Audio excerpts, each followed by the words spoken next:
पति पत्नी का सच्चा प्यार। एक आदमी ने एक बहुत ही खूबसूरत लड़की से शादी की। शादी के बाद दोनों की ज़िंदगी बहुत प्यार से गुजर रही थी।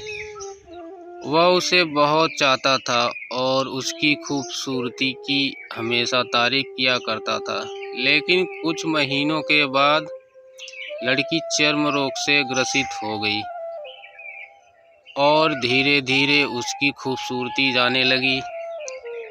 खुद को इस तरह देख उसके मन में डर समाने लगा कि यदि बदसूरत हो गई तो उसका पति उसे नफरत करने लगेगा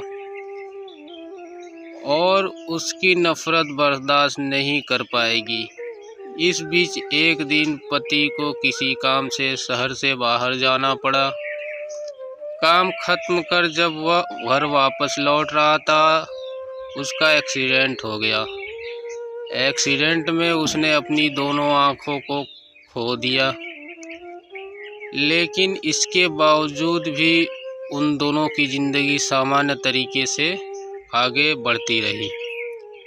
समय गुजरता रहा और अपने चर्म रोग के कारण लड़की ने अपनी खूबसूरती पूरी तरह गंवा दी। वह बदसूरत हो गई, लेकिन अंधे पति को इस बारे में कुछ भी पता नहीं था। इसलिए इसका उनके खुशहाल विवाहित जीवन पर कोई प्रभाव नहीं पड़ा। वह उसे उसी तरह प्यार करता रहा। एक दिन उस लड़की की मौत हो गई। पति अब अकेला हो गया था। वह बहुत दुखी था। वह उस शहर को छोड़कर जाना चाहता था। उसने अंतिम संस्कार की सारी क्रियाविधि पूर्ण की और शहर छोड़कर जाने लगा।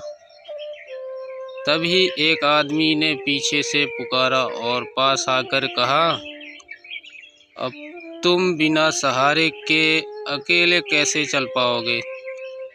इतने साल तो तुम्हारी पत्नी तुम्हारी मदद किया करती थी।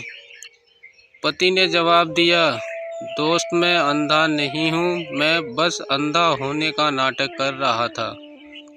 क्योंकि यदि मेरी पत्नी को पता चल जाता कि मैं उसकी बदसूरती देख सकता हूँ तो वह उसे उसके रोग से ज़्यादा दर्द देता। इसलिए मैंने इतने साल अंधे होने का दिखावा किया। वह बहुत अच्छी पत्नी थी। मैं बस उसे खुश रखना चाहता था। तो दोस्तों, इस कहानी से हमें ये सीख मिलती है, खुश रहने के लिए हमें भी एक दूसरे की कमियों के प्रति आंखें बंद कर लेनी चाहिए।